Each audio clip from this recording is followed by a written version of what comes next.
తల్లిదండ్రులు కావాలనుకునే మీ కలని నిజం చేసుకోండి. ఆర్థిక స్థితికి అనుకూల పద్ధతిలో మామ్ ఐవీఎఫ్ తో. నమస్తే, నేను Kavitha. Welcome to I dream news. తెలంగాణలో తాము అధికారంలోకి వస్తే బీసీనే సీఎం అవుతారంటూ ప్రధానమంత్రి నరేంద్ర మోదీ మొన్న ప్రకటన చేశారు. ఇక మాదిగల పోరాటానికి తన సంపూర్ణ మద్దతు ఉంటుంది అంటూ మరో ప్రకటన చేశారు ప్రధాని నరేంద్ర మోదీ. ఇప్పటిదాకా ఉన్నటువంటి హిందూ జాతీయవాదానికి తోడుగా సోషల్ ఇంజనీరింగ్ కూడా బీజేపీకి యాడ్ అయిందా? ఎలా చూడాలి? ప్రస్తుతం మనతో పాటుగా ఉన్నారు ప్రొఫెసర్ ఘంటా చక్రపాణి గారు. చక్రపాణి గారు, ఇప్పటిదాకా దేశం కోసం, ధర్మం కోసం, లేకుంటే హిందువులు, జాతీయవాదం ఇలాంటివన్నీ చూసాము. తెలంగాణ ఎలక్షన్స్కి సంబంధించి బీసీఏ సీఎం అవుతాడనడంతో పాటుగా ఎంఆర్పిఎస్ చేస్తున్నటువంటి పోరాటానికి సంపూర్ణ మద్దతు ఉంటుంది అన్నారు. సో సోషల్ ఇంజనీరింగ్ మారుతోందా? ఎలా ఉంది అసలు? మనం మీకు గుర్తుంటే మనం ఒక 4 months బ్యాక్, బహుశా 4 months బ్యాక్ మన ఫస్ట్ లేయర్లో ఇంటర్వ్యూస్లో చెప్పాను నేను. ఈ ఉత్తరాది పార్టీల నినాదాలు, హిందుత్వ నినాదం ఉండొచ్చు, లేకపోతే కర్ణాటకలో చూసినాం మనం. అంటే అటువంటి దేశం కోసం, ధర్మం కోసం, హిందుత్వ కోసం, రామ మందిరం కోసం ఇట్లా నినాదాలు సౌత్ ఇండియాలో పనిచేయవు అనేటువంటి మాట మనం కర్ణాటక ఎన్నికల కంటే ముందు విశ్లేషణలో చెప్పుకున్నాం. అది రుజువైంది.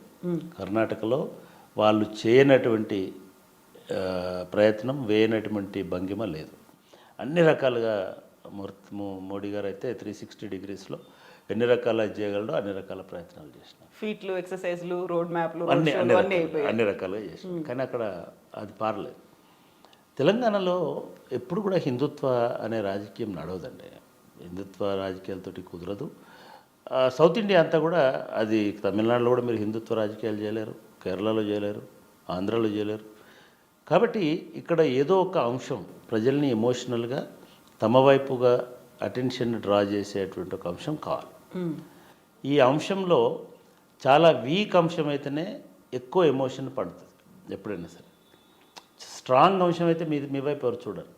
మీరు ఒక వీక్ అంశాన్ని పట్టుకొని మేము దానికి ఇది చేస్తామని అంటే తప్పకుండా చూస్తారు. నిజానికి కన్షీరామ్ 30 సంవత్సరాల క్రితం హైదరాబాద్లో మీటింగ్ పెట్టినప్పుడు కూడా ఇక్కడ బహుజన్ సమాజ్ పార్టీ పెద్దగా ప్రభావం చూపించదు. ఎందుకంటే ప్రజలలో రకరకాల ఉద్యమాల వల్ల, మిగతా వాటి వల్ల ఈ కులపరమైనటువంటి స్పృహ కంటే ఎక్కువగా ఒక సామాజిక స్పృహ అనేటువంటిది ఉంటుంది. ఆ సామాజిక చైతన్యంతో ప్రజలు ఆలోచిస్తారనేటువంటి మాట చెప్పిన. ఇవాళ కూడా భారతీయ జనతా పార్టీకి ఒక అస్త్రం కావాలి. ఎవరు అనుకున్నా కాదనుకున్నా ఇవాళ ఎన్నికలలో కాంగ్రెస్ పార్టీ ఒక్క బీఆర్ఎస్ని శత్రువు అని చెప్పట్లేదు. బీఆర్ఎస్తో పాటుగా మోదీని కూడా ఒక ప్రధాన ప్రత్యర్థిలాగా చెప్తుంది. ఆ అంశాలన్నీ ఇక్కడ కూడా ప్రస్తావిస్తుంది. మోదీకి ఆ వెసులుబాటు లేదు ఇప్పుడు. ఎందుకంటే మోదీ కేంద్రంలో అధికారంలో ఉన్నాడు. ప్లస్ బీఆర్ఎస్ను కూడా ఇంకా ఎక్కువ టార్గెట్ చేసేటువంటి అవకాశం లేదు. మీరు మొన్న ప్రధానమంత్రి వచ్చిపోయిన తర్వాత ఆయన ఇక్కడ మాట్లాడినటువంటి ప్రసంగం వింటే చాలామంది కాంగ్రెస్ నాయకులు, ఓహో వీళ్ళిద్దరు ఒకటి కాబట్టి ఆయన ధరణి ఇంతకుముందు అన్నీ మాట్లాడినాడు. ఇప్పుడు అవన్నీ ఏమీ మాట్లాడలేదు. చివరికి మేడిగడ్డ కూడా ఆయన మాట్లాడలేదు. ఈ విమర్శ ఒకవైపు ఉంది. సో ఇటు విమర్శించలేడు, లేదు తన మీద వచ్చే విమర్శలకి సమాధానం చెప్పడు. ఇప్పుడు ఆయన రొటీన్, ఆయన జానర్లో ఉన్నటువంటి జార్గా అనేది కూడా తెలంగాణలో పనిచేయదు. కాబట్టి తెలంగాణలో ఒక కొత్త అస్త్రం కావాలి. ఆ కొత్త అస్త్రమే ఈ సోషల్ ఇంజనీరింగ్ అని మీరు చెప్తున్నటువంటిది అని నేను అనుకుంటున్నాను. ఇందులో మొదటిది బీసీలకు న్యాయం చేస్తాము, లేదా బీసీలను ముఖ్యమంత్రి చేస్తాం, న్యాయం ఒకటే కాదు ముఖ్యమంత్రి చేస్తాము అనేటువంటి మాట మాట్లాడుతున్నారు. దానికి తోడుగా కొంత బీసీలకు ఎక్కువ స్థానాలే మిగతా వాళ్ళకంటే ఎక్కువ స్థానం, ఇంకో 5-6 స్థానాలు 10 స్థానాలు ఎక్కువగా ఇచ్చినట్టే కూడా మనకు కనబడతాం. కానీ ఇది పార్టీని కన్సాలిడేట్ చేయడం కంటే చీలగొట్టేటట్టుగా విడగొట్టేటట్టుగా తయారవుతున్నదా అనే చర్చ కూడా బీజేపీలో జరుగుతుంది. బీసీలలో ఏబీసీని చేస్తారు అనే చర్చ మొదలైంది. అసలు ఇవన్నీ ఎట్లుంటాయంటే, వీళ్ళు నిజంగానే 100 స్థానాలు గెలుస్తారా, లేదు వీళ్ళకు బొటాబొట్టిగా అయినా సరే 60 స్థానాలలో గెలుస్తారా వీళ్ళు, లేకపోతే హంగ్ వచ్చినాకని వీళ్ళే కింగ్ మేకర్లు అవుతున్నారా? అంటే 5-10 మంది వస్తే ఎవరు కింగ్ మేకర్, అంటే కింగులు కాలేరు. హంగు రాదు. ఈసారి నేను అనుకోవడం తెలంగాణలో హంగు రాదు. కొనుక్కుంటారు మహా అయితే ఆ ఎమ్మెల్యేలు అక్కడ ఎవడు ఉండే. ఇప్పుడు నిజంగా బీజేపీలో గెలిచిన 4 గెలిచినారు అనుకోండి, ఒక రాజేష్ సింగ్ తప్ప ఇంకెవరు బీజేపీ సిద్ధాంతంతో లేకపోతే కోర్ హిందుత్వతో ఉన్న వాళ్ళు కాదు. వాళ్ళు ఎవరైనా బయటికి పోయడానికి అవకాశం ఉంటుంది. నా పాయింట్ ఏమంటే మోదీతో మాట్లాడొచ్చిన తర్వాత వాళ్ళు బీసీ సమ్మేళనం ఒకటి పెట్టినారు లాస్ట్ వీక్, ప్రజాగర్జన పెట్టి వాళ్ళ దానిలో మాట్లాడినారు. అందులో ఒక ప్రచారం ఏం చేస్తున్నారు, ఈటెల రాజేందర్కి మోడీ చెప్పాడు బీజేపీ గెలిస్తే ఈటెల రాజేందర్ ముఖ్యమంత్రి అని చెప్పాడు. ఇవాళ నిన్న ఇక్కడ కనబడుతుంది. మరి బండి సంజయ్ సంగతి ఏమిటి? బండి సంజయ్ మాట్లాడుతుంటే కూడా అక్కడ కార్యకర్తలు సీఎం సీఎం నినాదాలు ఇస్తున్నారు. కానీ మరి బండి సంజయ్ ఏం చేస్తారా, ఈటెల రాజేందర్ని చేస్తారా, ఎవరిని గెలిపించాలా? ఇదంతా ఒక చర్చ జరుగుతుంది. రెండవది, నిజంగానే బీసీకి రాష్ట్ర ప్రభుత్వ నాయకత్వమే అప్పగించాలన్న ఒక బృహత్ ఐడియా ఉన్న సందర్భంలో రాష్ట్ర పార్టీ నాయకత్వం నుంచి బీసీని ఎందుకు తీసేసినారు? ఇది అందరూ అడుగుతున్నారు. చివరికి కాంగ్రెస్ అడుగుతోంది ఇదే ప్రశ్న, అదే ప్రశ్న బీఆర్ఎస్ అడుగుతోంది, కేటీఆర్ గారు ప్రతి దీనిలో చెప్తున్నారు, చివరికి బీజేపీ కార్యకర్తలు కూడా అదే అడుగుతున్నారు. ఇంట్రెస్టింగ్గా బండి సంజయ్ కూడా అదే మాట అన్నారు. మీరు సీఎం సీఎం సీఎం అని అంటున్నారు, బట్ నన్ను అలా అన్నందుకే అధ్యక్షుడిగా తొలగించారు అనే మాట. అది ఆయన అనడం కాదు, బండి సంజయ్ కూడా పోటీలో ఉంటాడు అని చెప్పి వాళ్ళ జాతీయ నాయకుడు మురళీధరరావు అన్నాడు. బండి సంజయ్ కూడా పోటీలో ఉంటాడు. సరే ఫైన్, ఎవరో ఒకరు బీసీని చేస్తారు. ముందుగా పార్టీని గెలిపించుకునేటువంటి స్ట్రాటజీ చేయాలి. ఇది చేస్తున్నటువంటి దశలో బీసీని సీఎం చేయొద్దని ఎవరు అన్నారు? ఇది గొప్ప సామాజిక విప్లవానికి దారితీస్తుంది. ఈ ప్రకటన చాలు అటువంటి ఒక ఎంట్రీ అయితే వచ్చింది, అటువంటి ఒక సామాజిక పునాది అయితే పడింది. కానీ ఇవన్నీ ప్రశ్నలకు మీరు సమాధానం చెప్పాల్సి వస్తుంది. ఒకటి, బీసీని ఎందుకు తీసేశారు? రెండోది, కేంద్రంలో బీసీ సంక్షేమ శాఖ పెట్టాలి అని చెప్పేసి స్వయంగా ముఖ్యమంత్రి కూడా రాసినాడు లెటర్.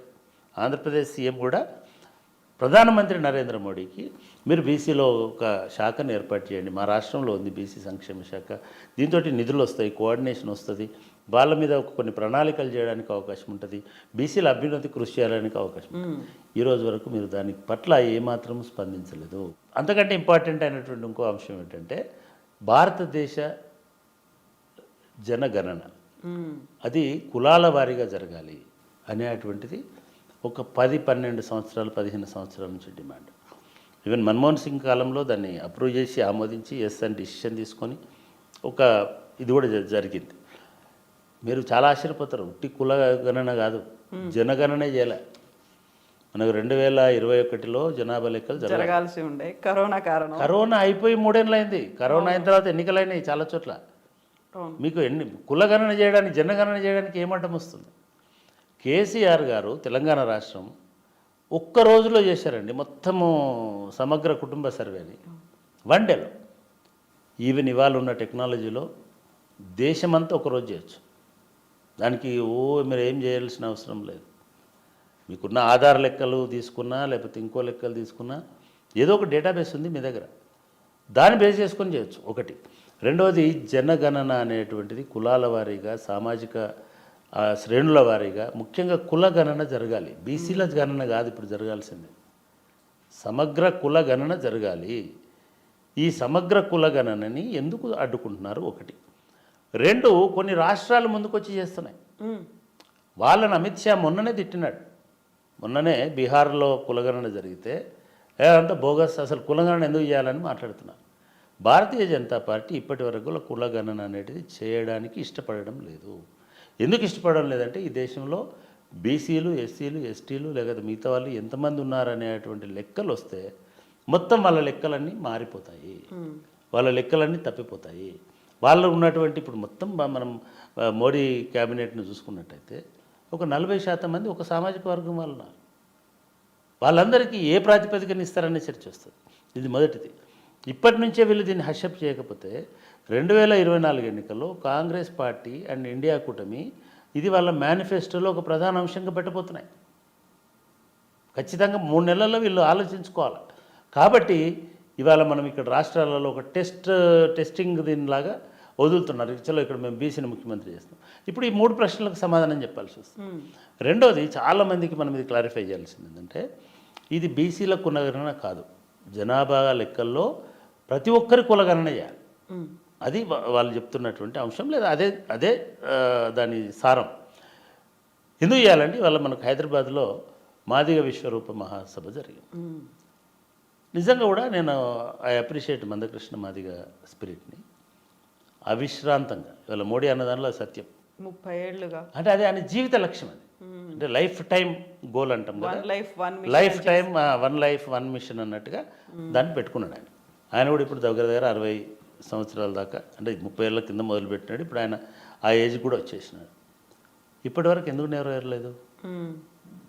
మీకు చిత్తశుద్ధి ఉంటే ఈ రాష్ట్ర శాసనసభ 2 సార్లు తీర్మానం చేసి పంపించింది. పర్సనల్గా కూడా మీకు రిప్రజెంటేషన్స్ ఇచ్చినారు. ఇది ఒక రాష్ట్ర సమస్య కాదు, దేశవ్యాప్తంగా ఉన్నటువంటి సమస్య. గతంలో ఇంప్లిమెంట్ అయినటువంటి సమస్య ఈ రాష్ట్రంలో, దాన్ని మళ్ళీ ఎత్తేసినారు. ఎందుకని మీరు ఆ న్యాయ చిక్కులనో లేకపోతే రాజ్యాంగపరమైన సమస్యలను సవరించలేకపోయారు? మందకృష్ణ కాళ్ళకు బల్పం కట్టుకొని మీ చుట్టూ తిరిగినాడు కదా, ఇన్నిసార్లు వచ్చినాడు కదా, మీ కడుపులో తలబెట్టినాడు కదా. ఆయన నిజంగా కూడా ఇవాళ ఆయన అంత ఉద్వేగంలో ఉన్నాడు కదా. ఈ 10 సంవత్సరాల సమయంలో మీకు ఆ తీరిక లేకపోయిందా? మీరే కదా పవర్లో ఉన్నారు కేంద్రంలో. ఒక ఆర్డినెన్స్, ఒక చట్టము, ఒక పార్లమెంటు ద్వారా బిల్లు ద్వారా ఒక ఇది తీసుకొచ్చి ఆ న్యాయపరమైన చిక్కులు ఏమైనా ఉంటే వాటన్నిటిని మీరు ఎందుకు పరిష్కరించలేకపోయినారు? ఇవాళ కూడా మీరు ఏం చెప్పారు? సంపూర్ణ మద్దతు అన్నారు. మద్దతు ఇస్తారండి, ఎన్నికలు ఉన్నాయి కాబట్టి మద్దతు ఇస్తారు. రేపు మళ్ళీ ఎన్నికలు, పార్లమెంట్ ఎన్నికలు వస్తారు కాబట్టి ఎన్నికల అస్త్రంగానే ఉండాలన్నా గత 30 ఏళ్ళ నుంచి ఉన్నట్టుగా? దీన్ని ఎందుకని పరిష్కరించలేకపోయినారు? మిగతా వాటిని మేము అయోధ్యని 2.5 సంవత్సరాలు పూర్తి చేస్తామని చెప్పేసి కరెక్ట్గా ఎన్నికల టైం పూర్తి చేస్తున్నారు కదా. లేదు ఇంకొక దాన్ని మేము ఫలానా డేట్లోపు కంప్లీట్ చేస్తామని చేస్తున్నారు కదా. ఇది సింపుల్ కదండి. ఆల్రెడీ మీరు నెక్స్ట్ పార్లమెంట్లో పెట్టచ్చు. కనీసం ఆ హామీ ఇవ్వాలి కదా. ఇది చాలా దేశవ్యాప్తంగా చాలామంది, ఈవెన్ సామాజిక శాస్త్రవేత్తలు, చాలామంది విశ్లేషకులు, చాలామంది ఆ కులానికి సంబంధం లేకపోయినటువంటి వాళ్ళు కూడా చాలా కాలంగా డిమాండ్ చేస్తున్నటువంటి సమస్య. దానిలో ఉన్నటువంటి చిక్కులను పరిష్కరించడం చాలా పెద్ద సమస్య కాదు. మనము బాబ్రీ మసీదు, రామ జన్మభూమి చిక్కులనే ముగ్గురిని కూర్చోబెట్టి అలవోకగా పరిష్కరించి అధిగమించాము. మీరు ఇక్కడ కట్టుకోండి, వాళ్ళు అక్కడ కట్టుకుంటారు. దీనిలో చిక్కు కూడా ఏం లేదు. వీళ్ళు చాలా రాంగ్ ప్లే ఏం చేస్తున్నారంటే ఈ వర్గీకరణ అంటున్నా. ఇది వర్గీకరణ కాదు, ఏ కులాన్ని ఆ కులంగా గుర్తించడం. అసలు ఈ పొత్తు కూడా అవసరం లేదండి. మనకు రాజ్యాంగంలో ఉన్న షెడ్యూల్లో ఏ కాస్ట్స్ అయితే ఉన్నాయో వాటి అన్నింటినీ షెడ్యూల్డ్ కాస్ట్ అంటున్నారు. ఈ కాస్ట్ ఎవరెంత ఉన్నారో చెప్తే సరిపోయింది కదా. అది ప్రధానమైనటువంటి సమస్య. మీ కులగణన కనుక వస్తే ఈ సమస్య ఆటోమేటిక్గా పరిష్కారం అవుతుంది. రెండవది, మాల, మాదిగ, ఇతర కులాలని ఉపకులాలు అంటున్నారు. క్లాసిఫికేషన్ అందుకే అంటున్నారు. అవి ఉపకులాలు కాదు, అవి స్వతంత్రమైన కులాలు. బీసీలో ఎట్లాగైతే చాకలి, మంగలి, కంసాలి, మిగతా వాళ్ళు ఎవరైతే వాళ్ళ వృత్తులను బట్టి, వాళ్ళ పనిని బట్టి, లేదా వాళ్ళకు ఉన్నటువంటి ఇదేని బట్టి ఎట్లాగైతే కులాలుగా మనం పిలుస్తున్నామో, ఎస్సీలలో కూడా దేనికది స్వతంత్రంగా ఉండేటువంటి సామాజిక సమూహము, సామాజిక వ్యవస్థ. సమాజ శాస్త్రంలో కులం అంటే ఏమిటి అని అనుకున్నప్పుడు ఒక సాంప్రదాయమైనటువంటి వృత్తి, వారసత్వంగా సంక్రమించేటువంటి వృత్తి ఉండి, అది ఎండోగమస్ గ్రూప్గా, అంటే వివాహం అనేది అంతరంగ లోపలే ఆ కులం పరిధిలోనే కానీ జరిగినట్టయితే దాన్ని మనం కాస్ట్ కింద రికగ్నైజ్ చేస్తాం. మాదిగ కులం వృత్తి వేరు, మాల కులం వృత్తి వేరు, డక్కలి కులం వృత్తి వేరు, లేదా ఇంకొక కులం వృత్తి వేరు, ఇంకొక కులం వృత్తి వేరు. ఎవరిది వాళ్ళకు స్వతంత్రంగా ఉండేటువంటి కులం. సో మీరు కులగణన చేసి ఏ కులం వాళ్ళు ఎంత ఉన్నారో చెప్పండి. శాశ్వతంగా భారతదేశంలో ఉన్న సకల దరిద్రాలు కులగణన వల్ల పోతాయి, అందరికీ సంబంధించి. మనము చాలా సందర్భాలలో బ్రాహ్మణంలో ఉండేటువంటి ఒక 16 శాఖలని, 16 వీటిని కూడా మనం దేనికి దానికి కులంగా చూస్తున్నాం. విశ్వబ్రాహ్మణంలో ఉండే 5 కులాలను కూడా దేనికి దానికి కులంగా చూస్తున్నాం కదా. అట్లాంటప్పుడు దళితుల్లో ఉండేటువంటి అన్ని కులాలని దేనికి దానికే లెక్క పెట్టండి. విభజన ఎందుకు అనడం? మనకు బీసీఏలో చాలా కుల సమూహాలు ఉంటాయి, బీసీబీలో చాలా వృత్తి సమూహాలు ఉంటాయి, బీసీడీలో చాలా వరకు వ్యవసాయ సంబంధమైనటువంటి మిగతా వృత్తులకు సంబంధించిన సమూహాలు ఉంటాయి. వాళ్ళు ఒక గ్రూప్లో ఉన్నంత మాత్రాన మున్నూరు కాపు అనే కుల సమూహానికి పద్మశాలి సబ్ కాస్ట్ కాదు, పద్మశాలి అనే కులానికి యాదవ సబ్ కాస్ట్ కాదు, రెండు వేరు వేరు కులాలు. ఇండిపెండెంట్గా ఇండిపెండెంట్గా ఐడెంటిఫై చేసి ఎవరి కోటా వాళ్ళకి ఇచ్చేసేయండి. దానిలో మాలకు 10% రావచ్చు, 2% రావచ్చు, 3% రావచ్చు, మాదిగకు 14% రావచ్చు, 13% రావచ్చు, 10% రావచ్చు.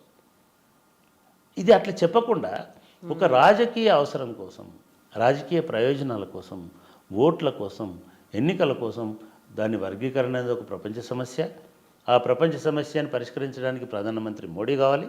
ప్రధానమంత్రి మోడీ వచ్చి కూడా మళ్ళీ ఏమీ చెప్పకుండా వెళ్ళిపోవాలి. ఇదంతా కూడా రేపు ఈ మీరు అన్నట్టుగా ఒక సామాజిక చట్రంలోకి పట్టుకొచ్చి ఒక సోషల్ ఇంజనీరింగ్ అని వీళ్ళు అనుకుంటున్నారు.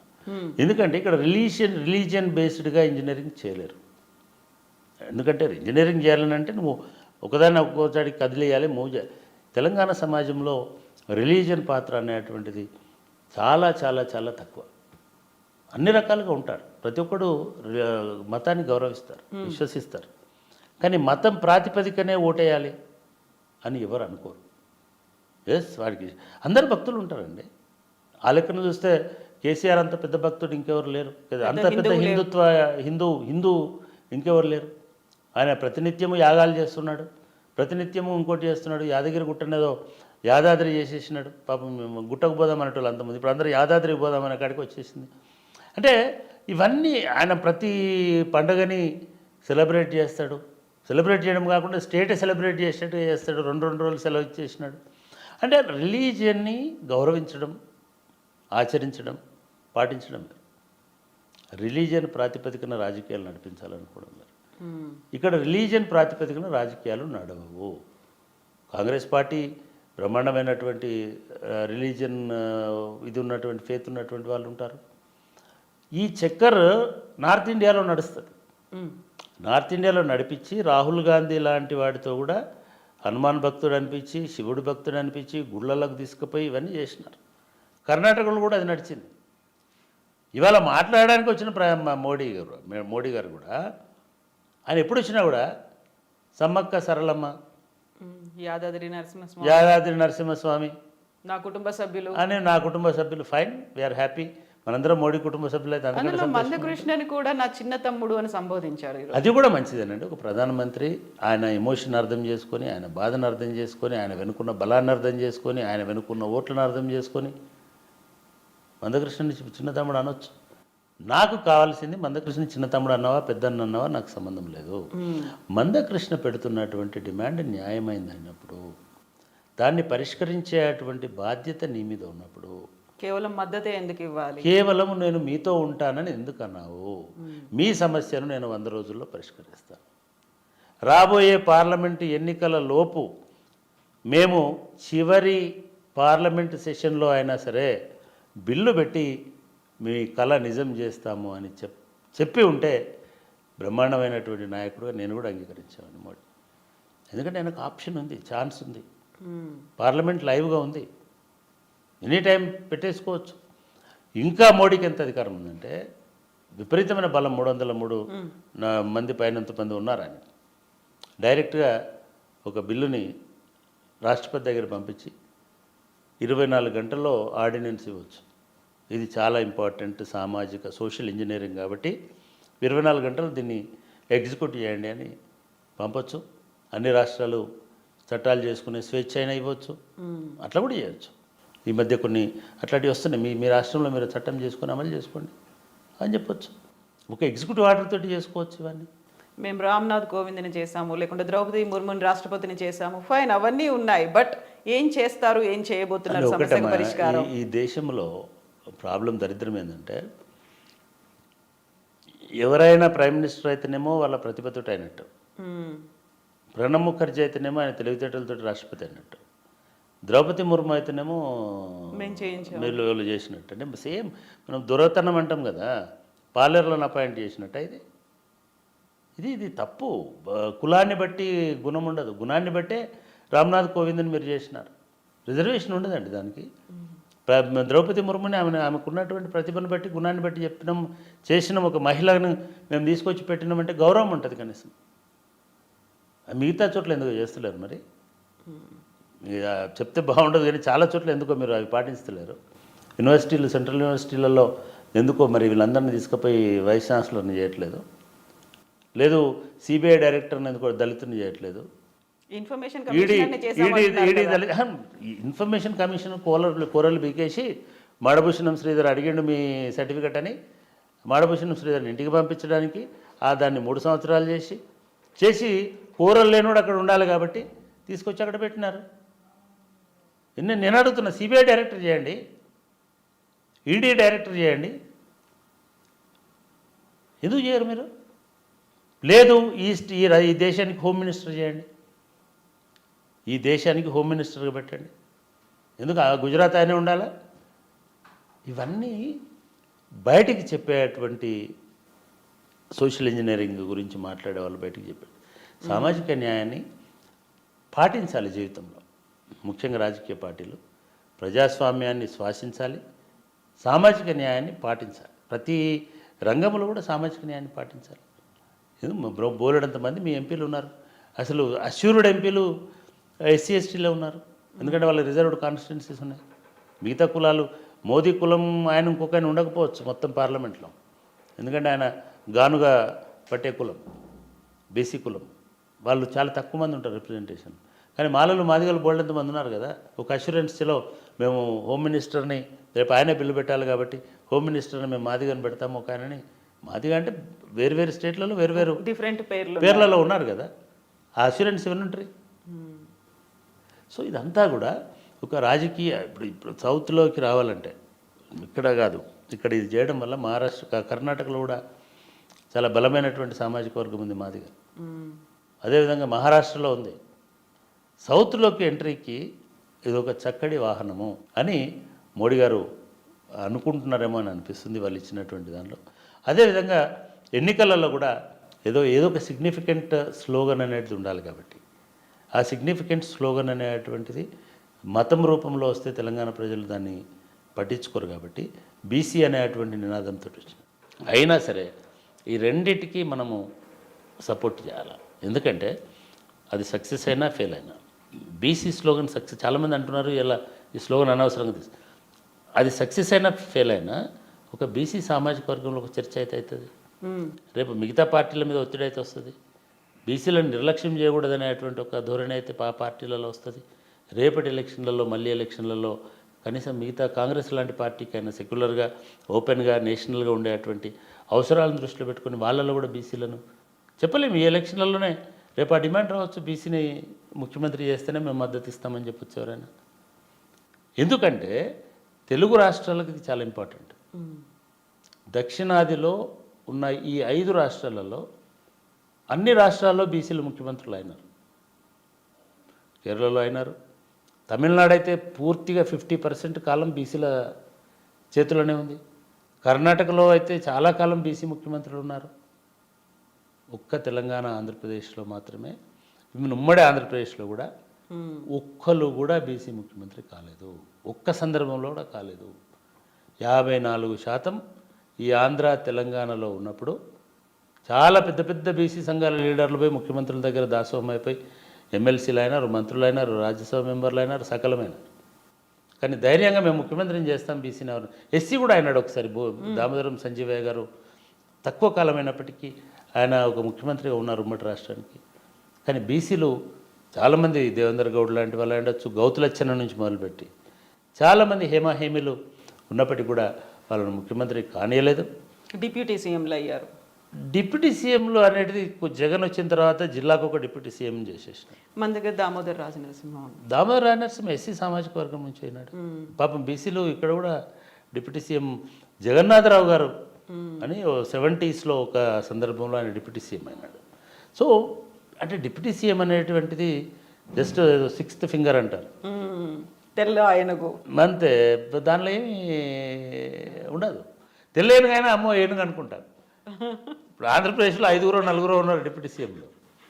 సో ఏం లాభమో, ప్రతి ఒక్క డిప్యూటీ సీఎం మంత్రిలాగానే ఆయనకు శాఖ ఇస్తారు, పేరు డిప్యూటీ సీఎం అని చెప్తారు. సో కాబట్టి బీసీలకు నిజంగానే రాజకీయ ప్రాధాన్యత రావాలి. ఇవాళ 34 సీట్లు ఇచ్చినటువంటి భారతీయ జనతా పార్టీ రేపు 50 స్థానాలు ఇవ్వాలి. మిగతా పార్టీలు కూడా దాన్ని అనుసరించాలి. డెఫినెట్గా బీసీలకు ఆ సాధికారత లభించాలి. రెండవది ఖచ్చితంగా పూర్తి స్థాయిలో మాదిగలకు న్యాయం జరగాలంటే పార్లమెంట్ ద్వారా ఒక చట్టబద్ధమైనటువంటి ప్రక్రియకి ప్రధానమంత్రి మోదీ నడుము కట్టాలి. ఈ పార్లమెంటు ముగిసేలోపు మళ్ళీ పార్లమెంట్ ఎన్నికల లోపు న్యాయపరమైనటువంటి డిమాండ్ని పరిపూర్ణం చేసేటువంటి దిశగా ఆయన ప్రయత్నం చేయాలి. అటువంటి స్పష్టమైన హామీ ఇస్తేనే దళితులు ఎవరైనా సరే మోదీని నిజంగానే నమ్మి భారతీయ జనతా పార్టీని నిజంగానే నమ్మేటువంటి అవకాశం ఉంటుంది. ఎస్ అండి, thank you so much Chakrapani గారు, థ్యాంక్ యూ.